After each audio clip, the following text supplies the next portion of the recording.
This is John Daniszewski, and today we are interviewing Edith Lederer about her renowned career as an AP foreign correspondent.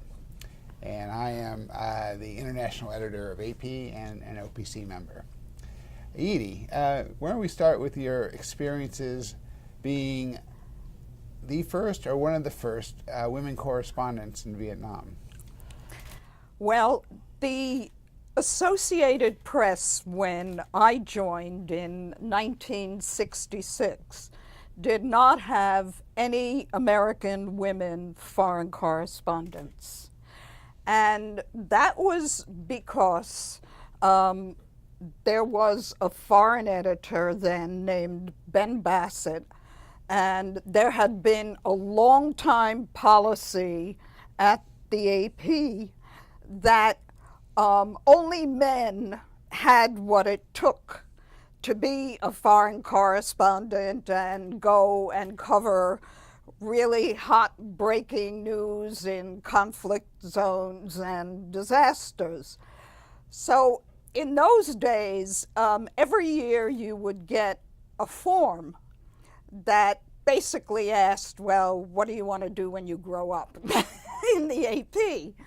And I would always write that I wanted to go overseas, but it was sort of a joke because it really was an impossibility. I started working for the AP in 1966, as I said, in New York City. AP at that time ran the equivalent of a city news service. There were more than a dozen newspapers, there were lots of radio stations, lots of New Jersey papers, and they all took what was then called AP Local, the AP Local wire. And that's where I got my start. In 1968, in June of 1968, on the day that Bobby Kennedy was assassinated, I actually was flying to San Francisco to join the San Francisco Bureau. And I was lucky enough to be in San Francisco at a time of great turmoil and great upheaval. It was the era of the hippie movement. There was Black Power movement. There were a lot of student protests. And I got to cover a lot of that, which was fascinating. The end result of working very hard was that by 1971, I had saved up a lot of vacation.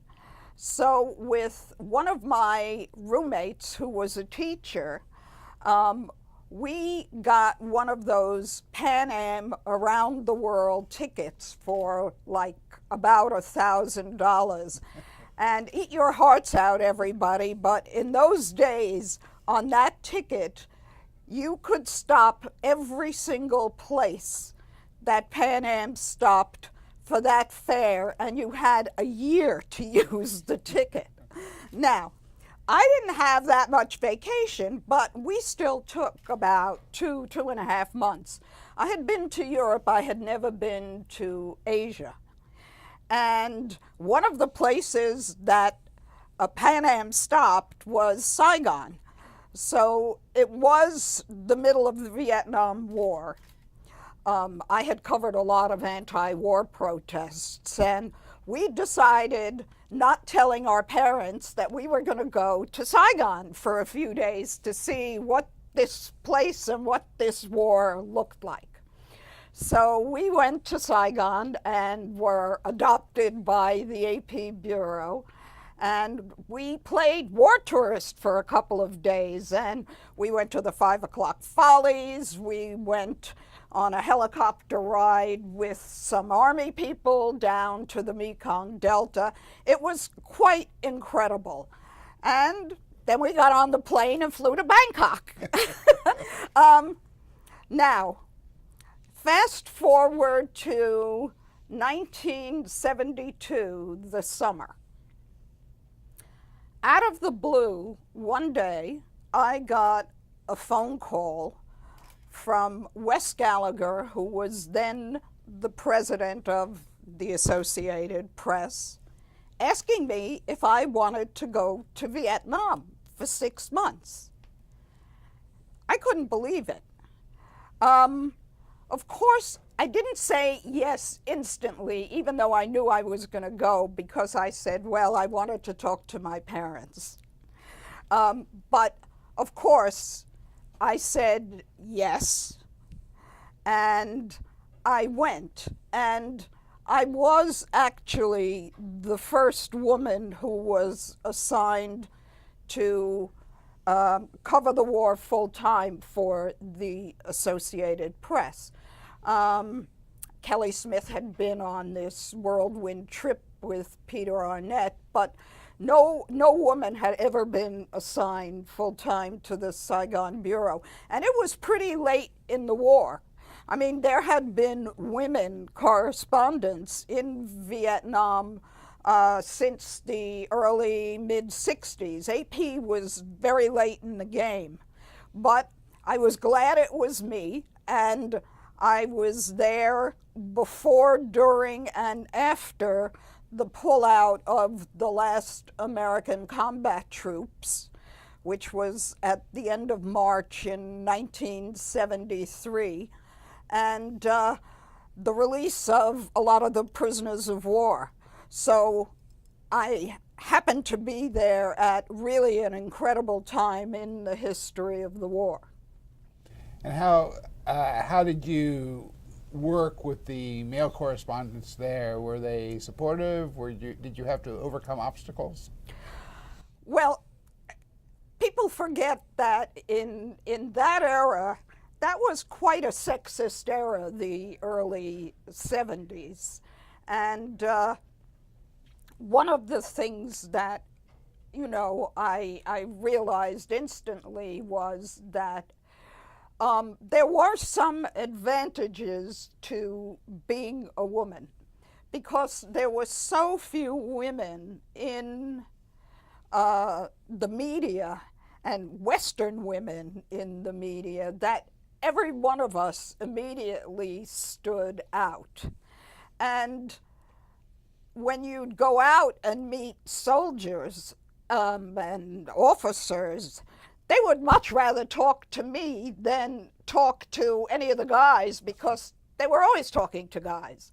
And one of the things I learned was that I could get away with asking a lot of questions that guys couldn't get away with asking, because then the soldiers or the officers would think that they were stupid. But if it was me, then they would sort of think it was cute, and they'd start explaining things, and I learned a lot of things. So I think there were actually some advantages. Now, there certainly were some disadvantages, because I think that at least some people in the military, soldiers, officers, whatever, they were always trying to pull fast ones on the women correspondents, and unfortunately, once I fell for that. But you learn by your mistakes. What was the fast one? Basically, these two helicopter pilots that I knew told me that they had picked up a couple of prisoners, Viet Cong prisoners of war, in the jungle. And it turned out that they were pulling my leg, which was really not very nice. And it taught me a big lesson about not just taking one person's word, even if they're a credible source, but really having to confirm something big like that. And I think that's something that has been one of my mantras throughout the rest of my career. And what skills do you think you learned in Vietnam that have served you in the subsequent years? one of the things that I had, of course, because I'd worked for the AP for 6 years by then, I'd done, a lot of interviewing and covering a lot of events. But one of the things that I think I honed in Vietnam was the need to really listen to what people were saying. And I see this so often now with particularly young reporters. They go into an interview or a press conference, particularly interviews, and they've got like this list of 10 questions that they have to ask. And they're so intent on asking their questions that they don't listen to the answers and they don't play off of what people are saying. To me, that's what makes a really, really good journalist. That if you have to, you rip up that whole list of questions and you follow what people are saying so that you can actually draw out some more answers if it's something that is really important or interesting and is going to make big news. Well, what was it like leaving Vietnam? You must have grown very attached to the story. I ended up staying for 10 months, almost a year, and it was very hard to leave because I'd really gotten, sucked into being a foreign correspondent. I liked the hard work. I liked the camaraderie in the press corps. I'd never really run around with diplomats before. I didn't know a lot of people in NGOs who were there. It was the mix of people there was really eye-opening for me, and I missed it from the moment I got back. Mm-hmm. And so I went back to San Francisco. Uh-huh. So how are you going to keep you down in San Francisco after you've seen Vietnam? Well, that's a really interesting question. Basically, I stayed in San Francisco, and there were some incredible stories then. I mean, Patty Hearst was kidnapped. The wife of Mayor Joe Alioto disappeared for a week. Nobody knew where she was.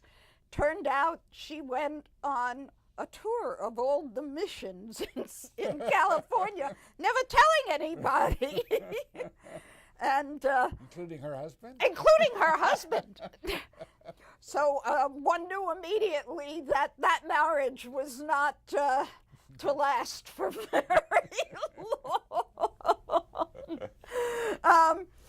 But I got asked. I got asked if I would like to go to Latin America. I spoke fluent Spanish. I still speak pretty good Spanish because I studied it for 6 years in high school and then in college.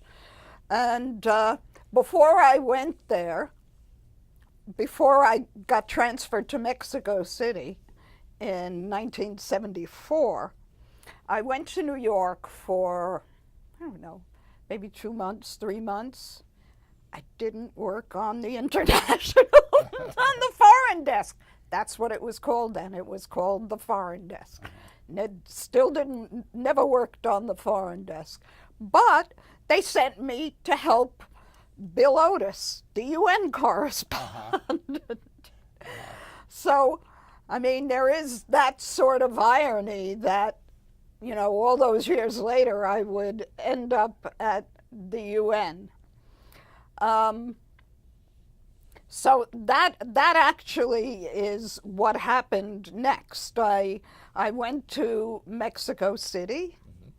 I stayed not for too long, but in 1975, I got named to be the first female bureau chief for the AP overseas. Oh. And that was in, I had Peru, Bolivia, and Ecuador. Ah, and you were in Lima? I was based in Lima. Uh-huh. And I didn't last very long. I was kicked out after 5 months because I'm sure for very good reasons. very good reasons, of course. The then military dictator of Peru, a man named Juan Velasco Alvarado, decided that he was going to do these war games. I had no idea why, but then when I asked around some diplomats and people that I knew, apparently they were coming up to the 100th anniversary of the War of the Pacific, in which Peru had lost an outlet to the sea to Chile. So there's always this underlying hatred. So I happened to live in an apartment overlooking the ocean, where the government said that they were going to put like 20, I can't remember, either 20 or 25 decoy fishing boats, and that the might of the Peruvian Air Force was going to sink all of these boats. And it was on a Sunday morning. So I did a brunch and invited a bunch of journalists and diplomats and whatnot to come to my apartment, because you could see what was happening right outside the window. So we had brunch, and a couple of us stood out the window and we counted all the bombing runs, and there were over 50. And the might of the Peruvian Air Force set 1 or 2 boats on fire, but they didn't sink any of them. So they had to throw you out of total embarrassment. So I wrote this story, and it ended up, I believe, on the front page of the Washington Post. It was also definitely in the Miami Herald. And that night, the Peruvian internal police, known as the PEEP, came and picked me up, and by midnight or early in the morning, I was on a plane heading to Guayaquil, Ecuador, where I have to say I was greeted like a heroine, because one of the things I had learned in covering this new territory that I knew very little about was that during World War II, when everybody else in the world was worried about the Nazis and the Japanese, the Peruvians marched into the Amazon and took a chunk of the Amazon from Ecuador. So there was this terrible hatred also on that side. So I got greeted like a heroine. And there are a lot of funny stories associated with my departure, my arrival in Guayaquil, and I I called the desk in the foreign desk in New York, and they sort of couldn't believe that I had been kicked out.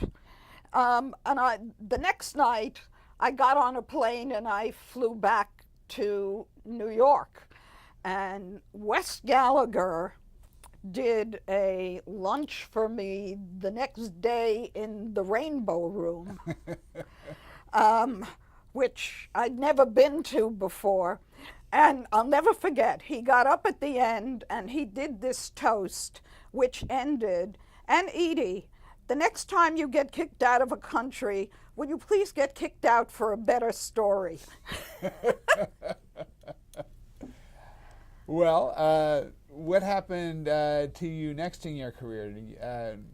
We're almost through the 70s, right? And, well, I then got sent to, no, that was only 1975. Oh.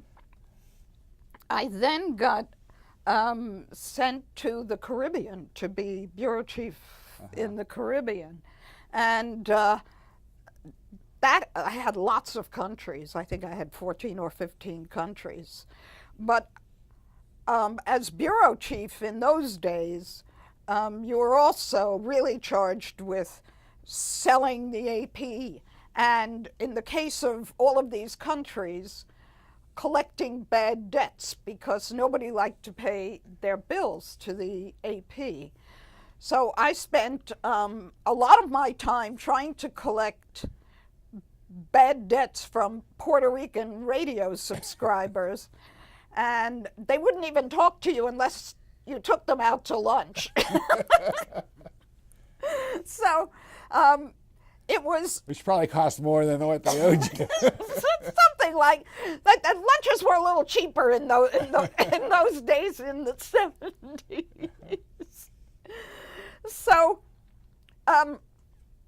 I did get to travel. I mean, I went to Trinidad, I went to Barbados. I used to go to Haiti almost every other month.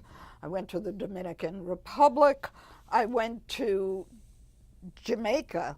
I covered elections in Jamaica. I covered a visit of Fidel Castro to Montego Bay, where I had a pretty harrowing experience because he spoke at a huge rally, and I covered it. And I went to what they call PTT, which was the Post and Telegraph Office, which were the only place that had phones. And so there was a phone box outside, and I called. Unbeknownst to me, all these sort of great Castroite supporters who heard my American accent and saw me there started accusing me of being an American spy. And they started shaking the telephone box. Happily, somebody from inside the post office saw this happening, and a couple of them ran out and dragged me inside. And then they had to get the police to come to get me out of there. And the police actually went to a back door, and they put me on the floor of the back seat under a blanket so nobody could see me when they drove out, and they drove me back to the hotel with orders that I was not allowed to go out that night. So I stayed there until 1978, and I think Keith Fuller was then president.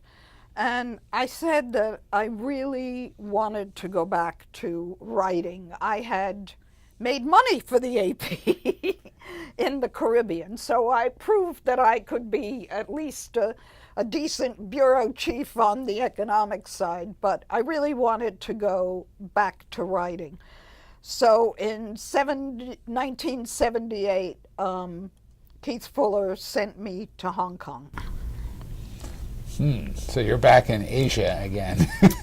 which I loved, of course. And if you think back to the history of China, 1978 was the year that Deng Xiaoping started the opening of China to the West, which was quite amazing. And so I did a lot of China watching out of Hong Kong initially. And then, I mean, I got to go quite a number of times. I got to take the first hover ferry ride from Hong Kong to Canton to Guangzhou now. I went to the first Catholic church service in the cathedral, the old cathedral in Guangzhou, since before 1949. I got to see Democracy Wall and the great, flowering of the old, some of the old China.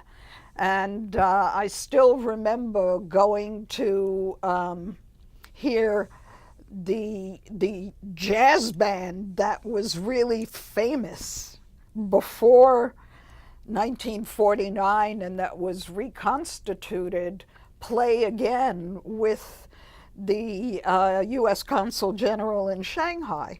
So, I mean, it was a great time to be back in Asia. But I also got to travel quite a bit there. I went to the Philippines to cover World Chess Championship.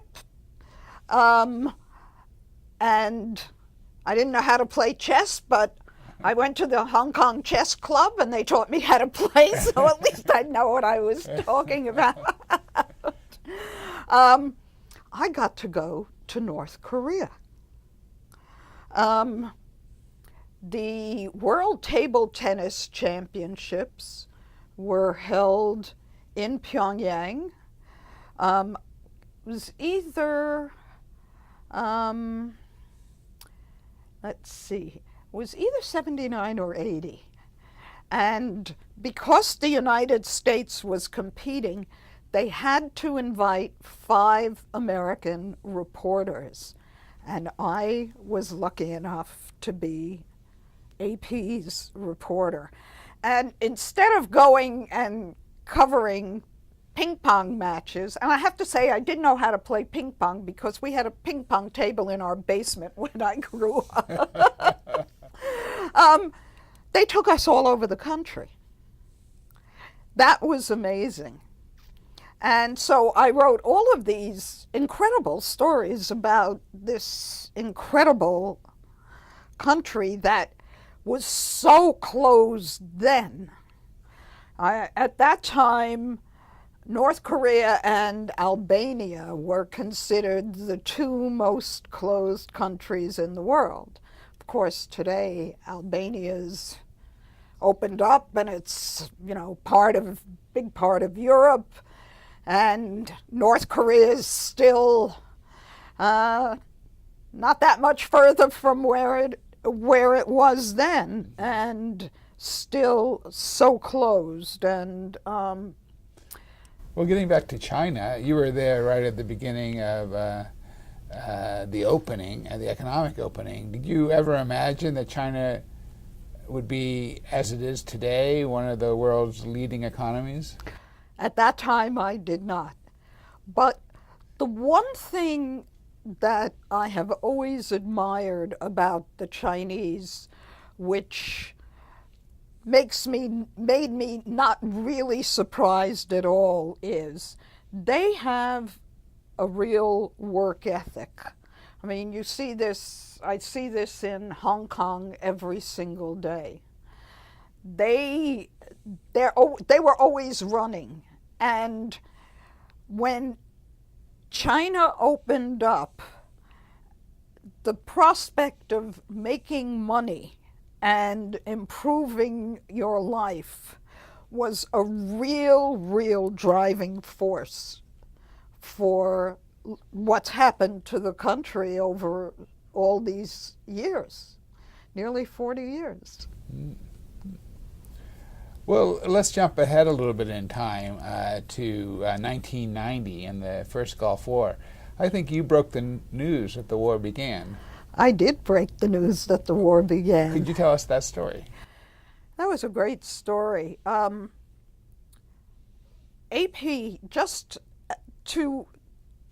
before I do this, I just want to say one thing about how those years in the late 70s and the 80s, a lot of women actually became foreign correspondents and were sent overseas, and something that really made me very glad.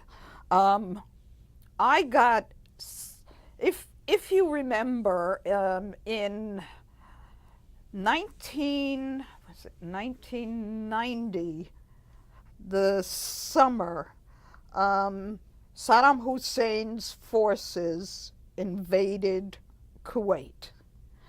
I think what a lot of people perhaps have forgotten is that Kuwait was the first country and member of the United Nations that had ever been swallowed up by another country. So the idea of liberating Kuwait was really important to a lot of other countries, and not just because of its oil wealth. There was a real diplomatic side to what happened. So in October, when the U.S. was putting together this coalition force to go and liberate Kuwait, I was sent to Dhahran, which was in eastern Saudi Arabia, and which was basically the launching point for what was going to happen militarily to liberate Kuwait.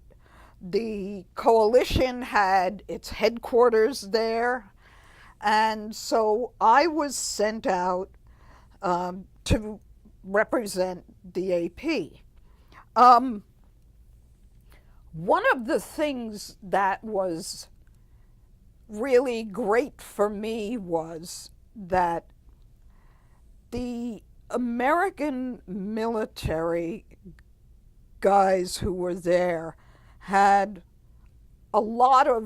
they had not much respect for a lot of people in the media, but they had a lot of respect for the few of us who had been war correspondents in Vietnam. So that really served me in very good stead in that assignment and in that whole period of the run-up to the war.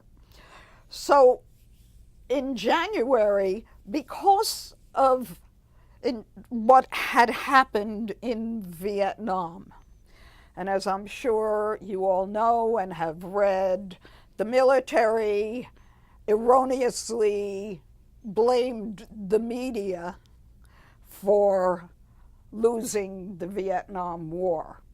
So all of the military made sure that all of the openness that existed during Vietnam, where you could go down to a helicopter base, and if there was a seat on a helicopter, you could go out to a fire base and you could stay as long as you wanted. And you could come back in 1 day or 3 months, and then you could go somewhere else. Forget it. All of that disappeared after Vietnam, and it has never returned. So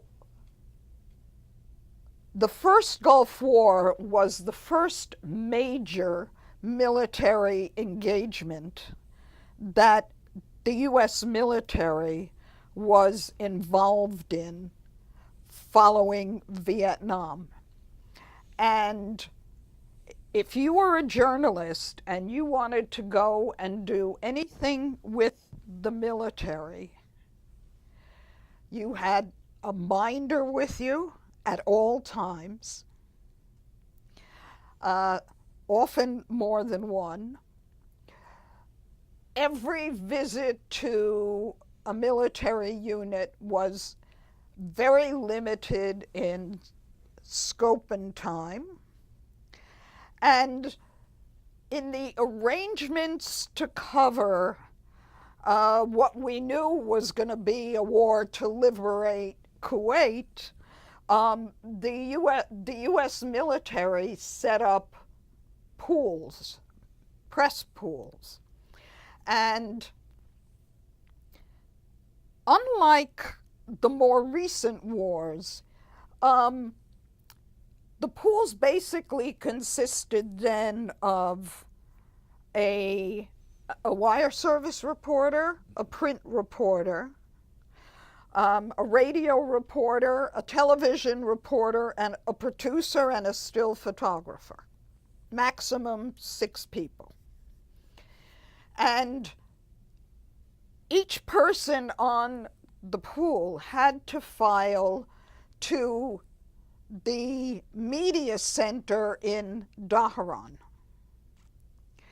You could not file to your organization. You couldn't, you were filing for all the people who were not on the pool.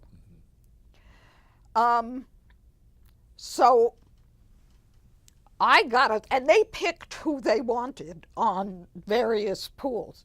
You could apply, but they basically picked who they wanted and who they liked.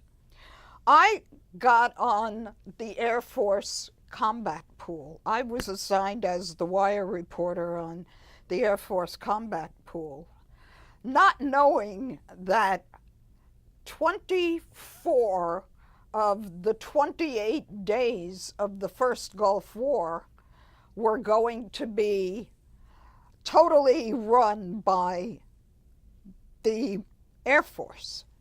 So it was the really incredible assignment, even though, let's say, a lot of the hotshot TV reporters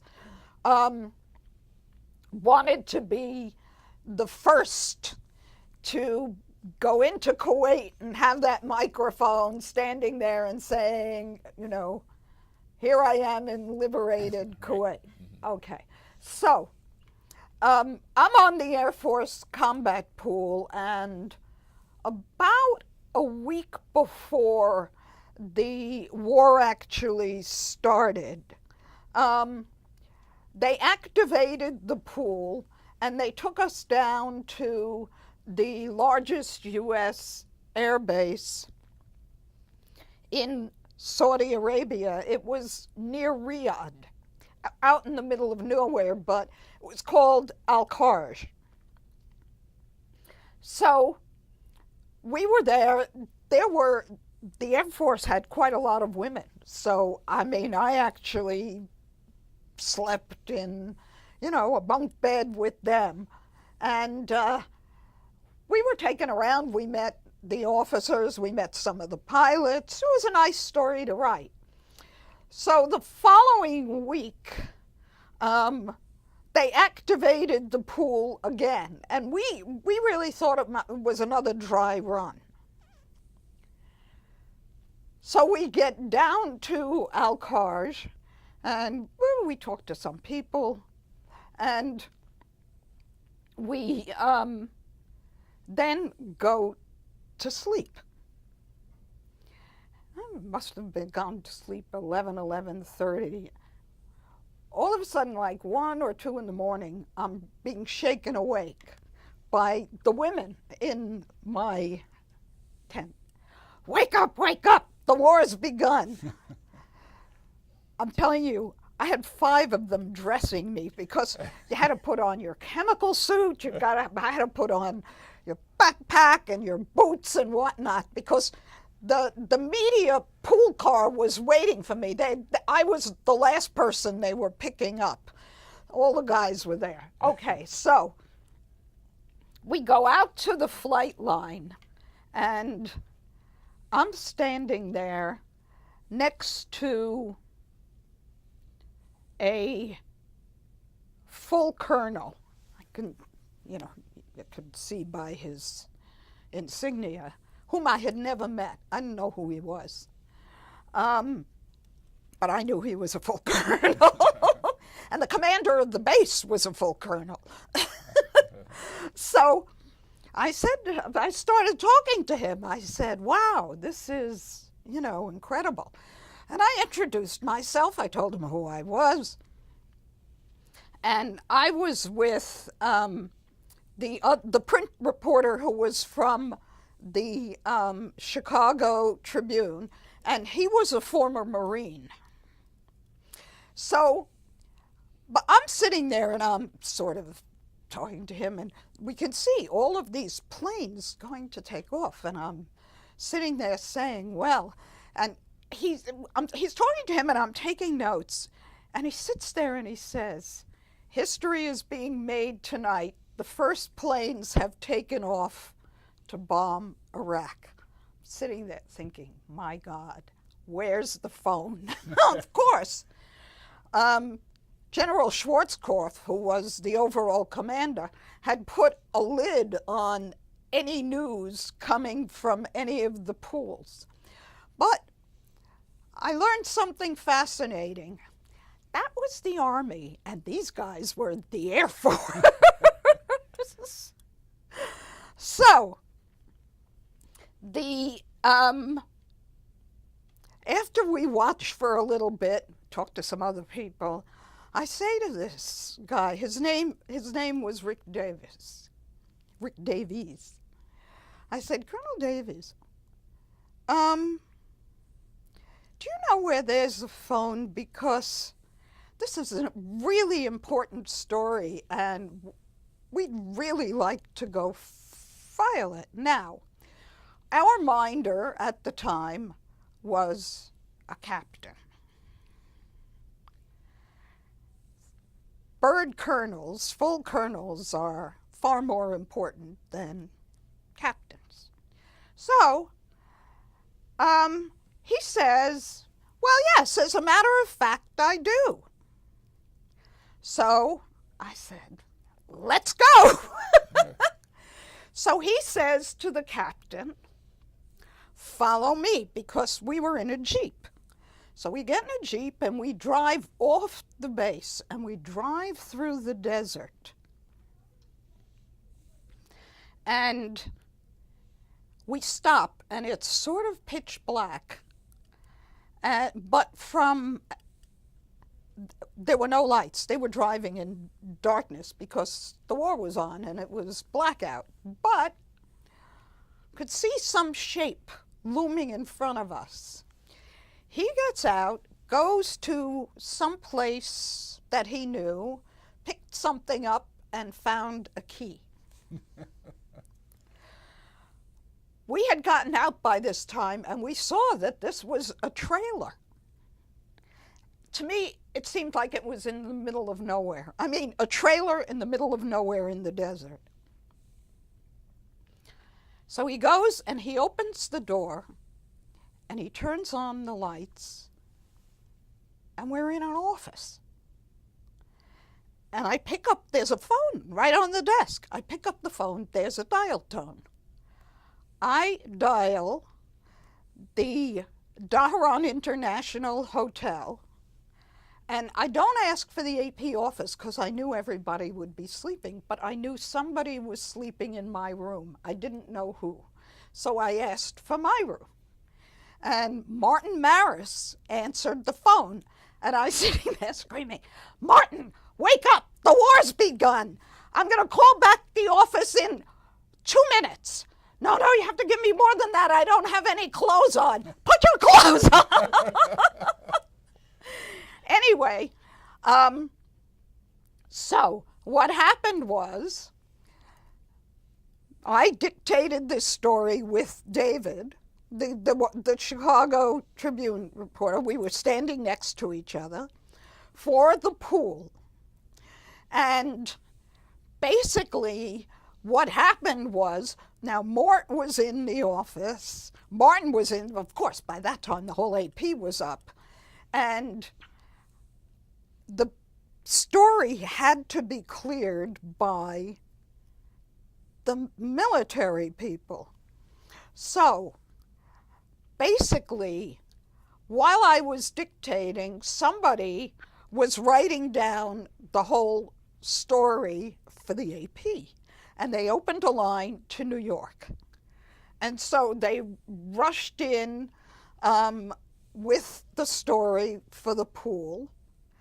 And the minute the military media chiefs gave the okay to put it out, the AP pushed the button. Mort basically said, go. And they pushed the button in New York because they already had the whole thing ready to go. Meanwhile, everybody else in the media was still sleeping, but not for long.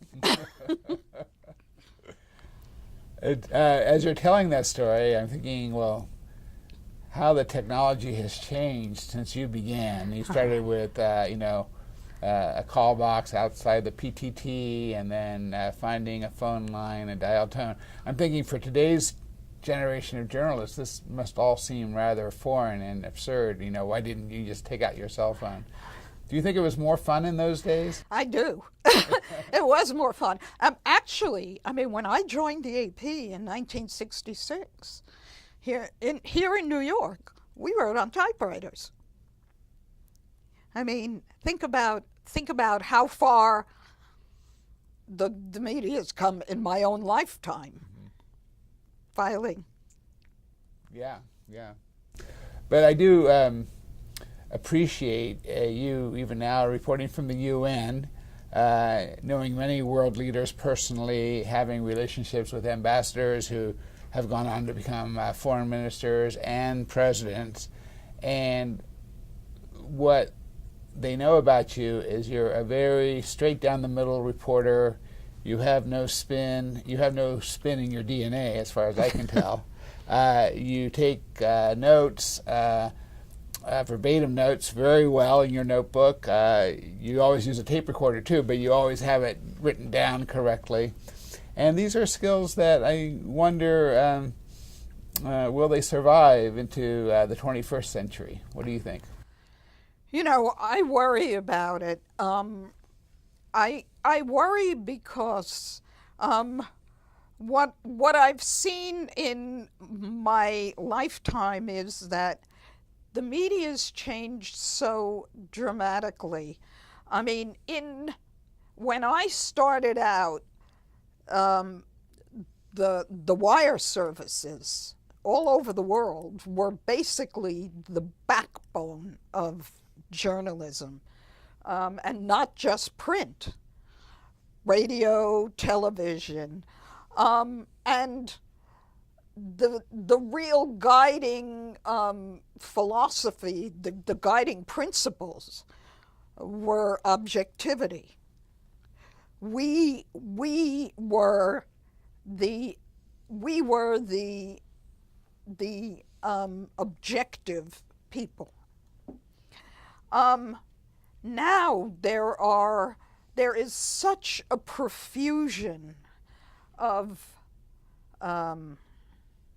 outlets claiming to be news and to put out news that I think it's very hard for ordinary people to know what's objective, what's been edited, what's real, what's false. And and I don't actually see an answer.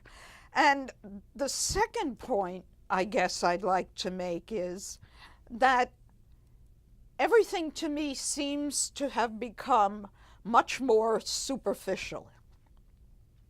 You know, we live in a world where people spend their entire days following Twitter. And you get a snippet. And even in the AP, we write much shorter stories than we used to, except for really top-breaking major stories. And I think it does a disservice to history, but most of all, it does a disservice to trying to really create an informed public, not just in this country, but globally, but especially in this country. It's always been hard to sell Americans on the importance of international affairs, international news, of what's going on in the world. And I think a lot of them don't realize that as the world has become more and more globalized and more linked, it's even more important today than ever before, because to know what's going on in Africa, Asia, Europe, the Mideast, Latin America, because we're all so closely linked. And the future economic success of the United States and even its political future can really be affected by what's going on internationally.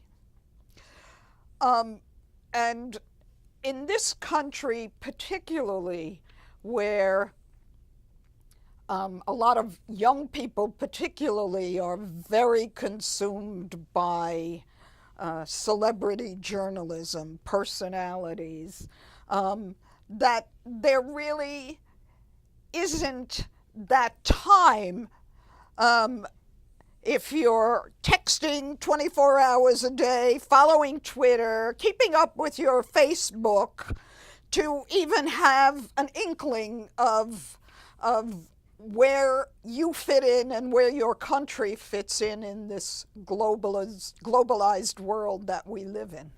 Mm-hmm. That's a real challenge for the future. What should today's young journalists do to prepare themselves? I've always said that the greatest thing you can do as a journalist, as an aspiring journalist, I always get asked about people who want to be foreign correspondents. So let's talk about foreign correspondents. Somebody once asked me, if you had your life to live over, what would you do differently? I said the first thing I would do is I'd learn 5 or 6 major languages by the time I was 16, because it's so much easier when you're young. And I still believe that's true. Being able to speak languages is really an asset if you want to be a foreign correspondent. If you want to, I do not believe really in doing a bachelor's degree in journalism, and I know some journalism schools would probably hate me, but I think that when you go to college, you really ought to either get a good liberal arts background in a lot of things, or and pick a major like history or international politics or economics, international economics, the environment, something that interests you. And if you want to then go in and be a foreign correspondent, go get a master's in journalism. And anyway, if you get a master's in journalism when you're young, it'll always serve you in your older age, because then you can go and teach. How important has the OPC been to you over these years?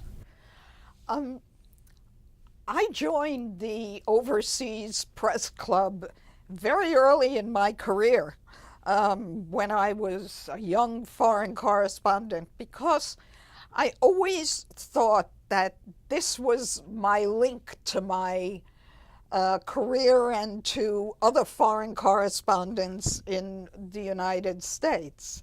And it always has been that lifeline for me. And I was really thrilled last year to receive the Fay Gillis Wells Award.